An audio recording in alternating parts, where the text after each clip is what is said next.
Muitas mulheres permanecem em casamentos infelizes porque acreditam que o divórcio significa a ruína financeira ou a perda do padrão de vida dos filhos.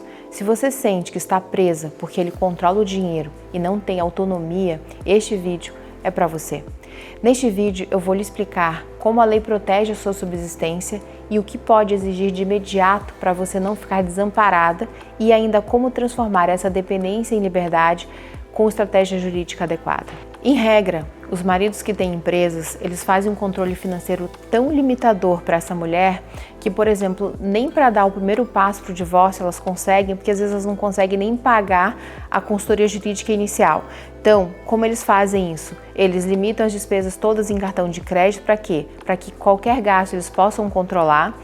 Em regra, o acesso financeiro a dinheiro delas é extremamente limitado, ou vai ser em espécie, ou vai ser um valor mínimo que eles deixam numa conta, que às vezes o cartão, inclusive, dessa conta de débito está em nome deles, e assim eles impedem que a mulher consiga oxigênio para fazer esse movimento e buscar ajuda. O Poder Judiciário ele tem o dever de amparar as pessoas que estão em condição de hipossuficiência ou de maior fragilidade.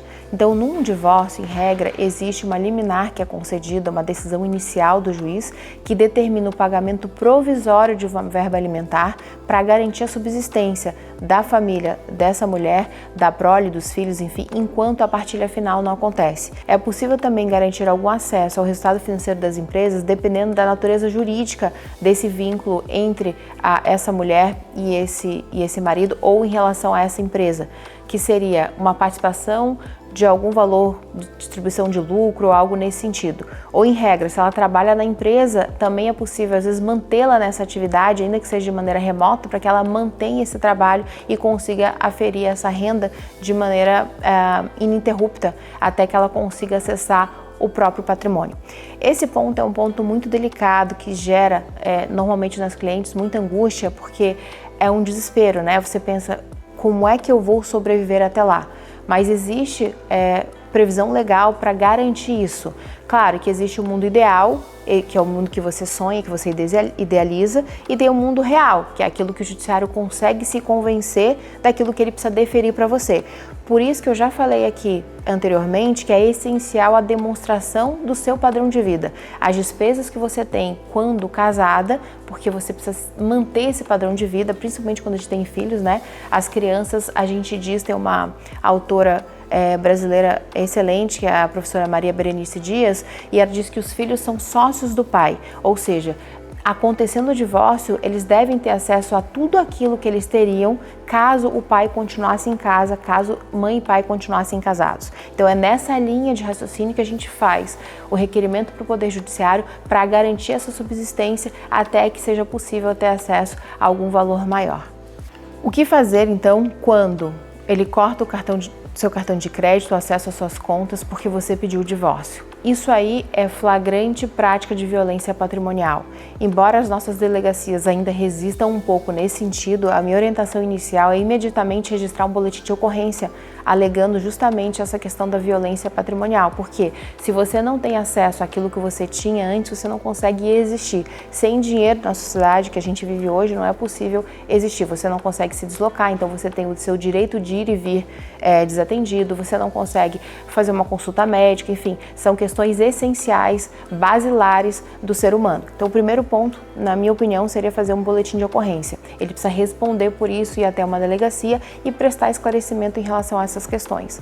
O segundo ponto que você precisa é documentar essa informação. Então o que você vai fazer? Você vai até um lugar, fazer um mercado, como você for descobrir que esse cartão está bloqueado, você vai printar essas informações e você vai enviar para ele, vai dizer, olha, deve ter algum problema aqui, porque eu tentei fazer a compra no supermercado, eu estou na farmácia, eu estou aqui na consulta com o pediatra e o cartão não passou.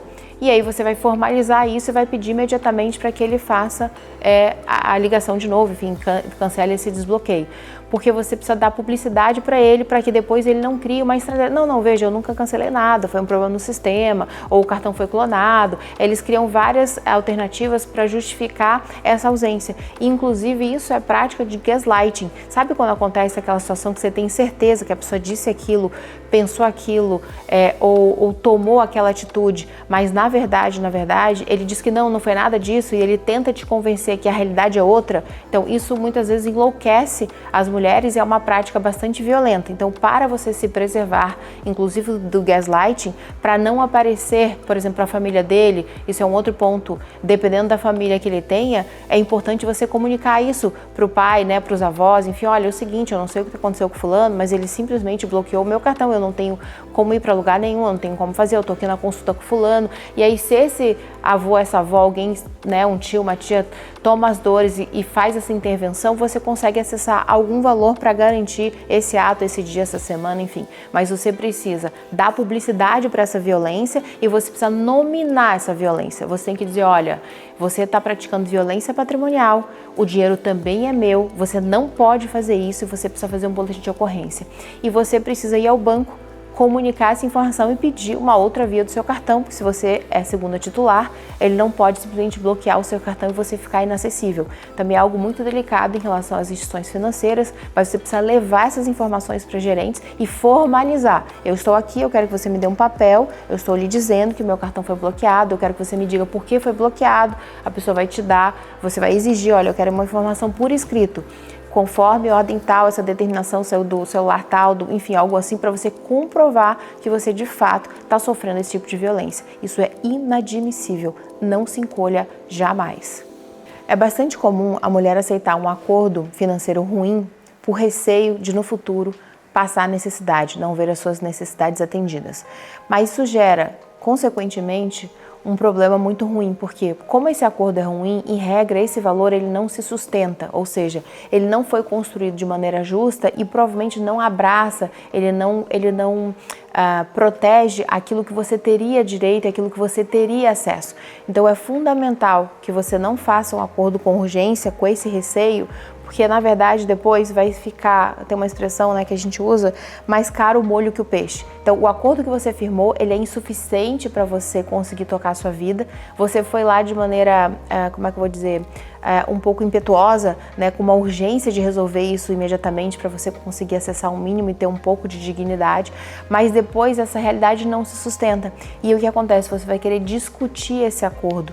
Você não vai ter a paz que você imaginou que você teria com ele, porque a grande verdade é que o dinheiro ele é escasso. Se você não tem uma fonte de renda que gere com recorrência ou se você não faz um investimento adequado, isso vai acabar.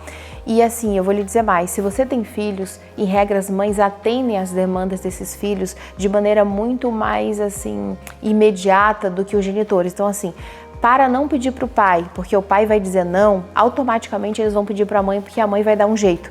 E aí você acaba dilapidando esse seu patrimônio para fazer frente a essas despesas. Quer seja uma viagem, sei lá, internacional, quer seja um intercâmbio, quer seja um período de férias, quer seja, sei lá, uma festa de 15 anos, enfim, são demandas extras que você acaba fazendo à frente, porque você tem o recurso, mas você deveria imaginar que você não tem, porque na verdade o objetivo desse recurso não é fazer frente a essas despesas, que são despesas, embora excepcionais, ordinárias, porque se o teu padrão de vida é esse, o filho estuda num colégio que você sabe que vai ter intercâmbio no futuro, no teu acordo já tem que prever essa questão do intercâmbio e como é que ele vai contribuir para essa questão do intercâmbio. Então fazer um acordo de maneira rápida, com medo, só piora a sua situação. Por quê? Porque algo que é provisório passa a ser definitivo. E quando você está pronta para fazer um acordo, quando você tem acesso à informação, lembre sempre disso. O que vai lhe autorizar a fazer um acordo e a entender se esse acordo é benéfico ou não para você, se ele é justo ou não, se ele é razoável ou não,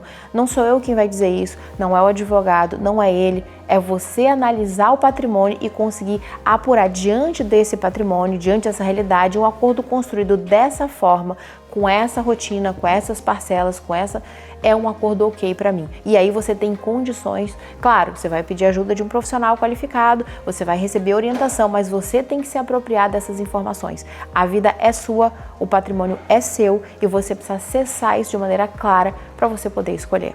Outro ponto muito importante que esses acordos fazem é não ter previsão do descumprimento. Preste bem atenção. Se você está na iminência de assinar um acordo, o que você precisa? Ter cláusulas nele para convidarem o devedor a honrarem a dívida com o credor e não ao contrário. Ou seja, um acordo que diz que a pessoa vai pagar até o dia 10 de cada mês e não tem uma previsão de multa, não tem uma cláusula que diga que caso ele não pague, a consequência para ele é essa ou aquela, ele não vai pagar. Por quê? Porque porque ele vai priorizar outras questões ou ele vai praticar violência contra você e não vai pagar porque de fato ele quer lhe prejudicar. Então isso também é muito ruim. Num acordo que seja feito muito rápido, essa questão não é olhada, ninguém para assistir isso. Isso é o que precisa de muita atenção. Outro ponto que eu poderia trazer aqui só para exemplificar para você é a data do vencimento desses alimentos ou dessa parcela de patrimônio. Por que razão você vai aceitar que a proposta venha, por exemplo, com pagamento no dia 10 de cada mês? Ora, se o mês começa dia 1º, se o seu então marido é empresário, ele é o dono da empresa, você acha que o prolabore dele só sai ou a distribuição que ele faz no dia 10 do mês, o do dia 1 ao dia 10 ele vive do quê?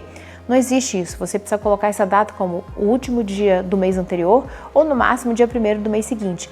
Claro, diferentemente de estar falando de alguém que é assalariado, que recebe, recebe até o 5º dia útil, aí existe aí uma garantia de que se a pessoa pague até o dia 10, ela tem essa margem, caso, para evitar atrasos. Mas o que a gente vê na prática? A gente vê na prática o seguinte, dia 10 não é uma data fim, acaba sendo uma data inicial. Então não deu dia 10, é dia 11, é dia 12, é dia 13, e aí a mulher fica refém daquele valor, na expectativa de receber aquilo, e aquilo acaba sendo invadido porque juros, prestações vencidas, multas, e fora a angústia e o estresse. Então, existem vários pontos que esse acordo precisa prever e, em regra, um acordo por medo não é um bom acordo. Então, assim, resumo, doutora, eu não concordo com nada que você disse, ok. Então, se você tá com uma faca no seu pescoço, é agora ou nunca? É nunca então. Não assina e fala o seguinte, eu preciso pensar e eu não vou assinar hoje.